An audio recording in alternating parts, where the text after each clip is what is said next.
It's done! The Hackintosh is finally done!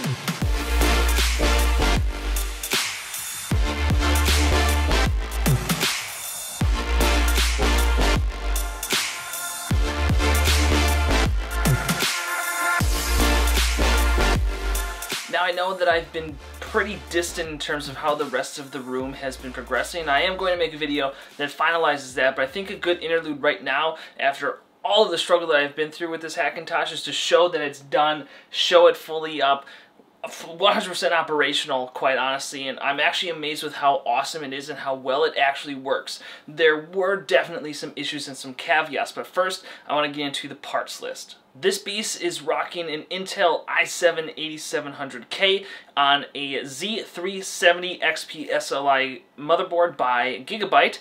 It is all cooled by the NZXT Kraken X52, and it is being ran with the XFX Radeon 580 8GB graphics card. And all of this is being held in a NZXT H500 case, and I also forgot to mention that it is running on 32 gigabytes of 2400 megahertz RAM.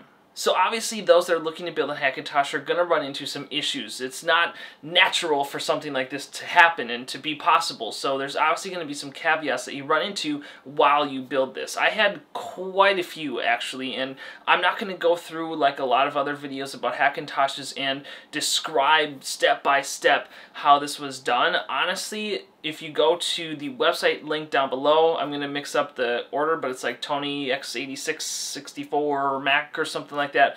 But that was a huge resource for me in terms of just getting the boot drive, and I definitely think that the Unibeast Multi-Beast combo is actually very good. I saw a lot of comments on my Reddit post when I was troubleshooting that said that it was crap, but honestly, for the issues that I were having, it was mostly on my end, and honestly, I felt that Unibeast and Multi-Beast did exactly the job they needed to do. The one thing that confused me in the Mojave edition of Multi-Beast is that it didn't necessarily lay out the driver names by title. Like, my motherboard has ALC 1220, and it didn't necessarily verbatimly say ALC 1220, like a lot of the High Sierra videos that I had seen.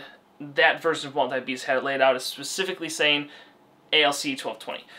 So that was definitely something that I had to worry about, but I got through it all. So the build process was actually easy. I really, thankfully, built the computer properly. My last computer, I thought that I had broken it or didn't do something right, but it turns out I had 2 dead pieces that I had to RMA. So this beast had none of that. There was one slight stumble that I had, the Wi-Fi card, the Wi-Fi Bluetooth card, which actually I currently have full connectivity through iCloud, handoff, any messaging, AirDrop, whatever. All of that is working. The Wi-Fi works beautifully, the Bluetooth works beautifully. It's an absolute dream. But initially I had just bought the adapter card that goes into the PCI 1X slot, not the actual Bluetooth card that it goes with. So I got the adapter card first, and I'm building the PC, and if you saw my stream doing it, you kind of heard me kind of hint at maybe something's wrong here, and yes, absolutely it was.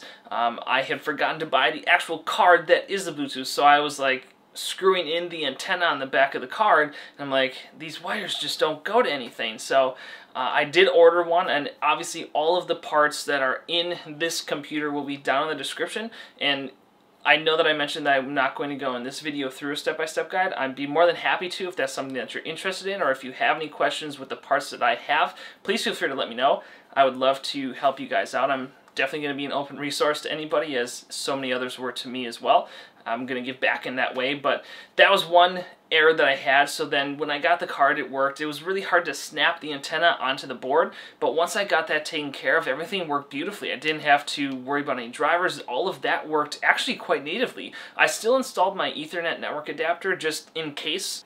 Another few weird things that happened to me while I was going through the full install process were Premiere initially didn't work. I had downloaded accidentally the regular Premiere only installer, not through the Creative Cloud. So when I went to boot it up, it said that there were like no video drivers applicable, and I'm like, okay, that's kind of weird. But I did a lot of research on it, and a lot of people are saying that the FXX version of the card that I bought was not native, and that it had a unique BIOS to it. I haven't found that to be the case. I actually installed Premiere through the individual installer and it worked just fine. Now I'll go into a little bit later why I had to redo everything anyway, and I did it through the cloud on the second time through, and it worked beautifully there as well. So I don't know necessarily what that was all about, but that is now fixed. I have not noticed any graphics issues. I've been playing a bunch of video games on here just to test it. World of Warcraft works fine. CSGO works great. City Skylines even works really well. Like, it's beautiful. This is a 3440 by 1440 monitor, 34-inch LG ultra-wide curved. It's beautiful. The timeline through Premiere is just an amazing, amazing thing to edit on, especially in Final Cut as well, most definitely. So those are all programs that work. I'm able to access the App Store, get all of my stuff, and get everything that's been synced through my laptop, through my older Macs. Even my MacBook from 2013 still had apps that I saw in here through the account that still were applicable and I could download through the cloud.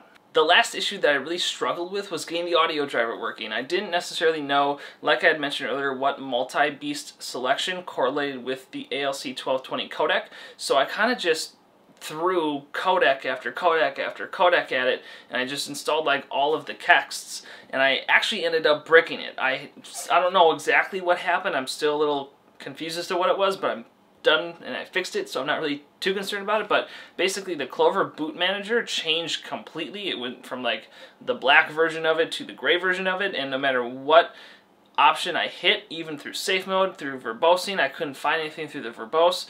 Through safe mode, it just would restart instantly. The second it got through like the actual boot process and like it was gonna go to the Apple logo, it would show the Apple logo, kill, reset. And all of the options through the boot manager did that. So I was really confused, and I couldn't even get, I had done so many changes rather, to the USB boot drive to try and get the audio drivers working that I couldn't necessarily go through and just reinstall it right then and there. I had made so many changes even to that I had to completely restart basically from ground one and just redo the boot drive, reinstall macOS, but all of that went beautifully, flawlessly. I was now then able to install the right drivers the first time instead of overloading my computer with a bunch of texts that aren't needed and drivers that aren't needed. Everything worked perfectly the second time. Like I had mentioned, the Premiere worked perfect the second time as well, so I didn't have to worry about that being an issue. But all in all, I now have a perfectly working Hackintosh. It's amazing that something like this is possible. I'm very much into this sort of thing, so building the computer was super fun. Putting this together was just amazing, and like really the only current problem that I have was, or is, that preview for whatever reason will freeze anytime it opens a JPEG or a PNG. Or a PDF as well. I really haven't found any answers to that, and a lot of it I don't know necessarily if it's a Hackintosh issue, because there's a lot of people that say that they have the issue, but there's not really been a solution from what I found. So I just bought a $2-3 image viewer, and that works perfectly. So for all intents and purposes, like if that's my biggest grief with it, I'm totally pleased. And I just am super excited to be able to now have a main editing workstation that runs like a champion. It's overclocked actually to 4.9 gigahertz as well, by the way, so that's pretty sweet. I've noticed through my Premiere and Final Cut editing that it runs super fast. I'm getting like a 2.2x faster processing, rendering, exporting rate than even my 3-year-old.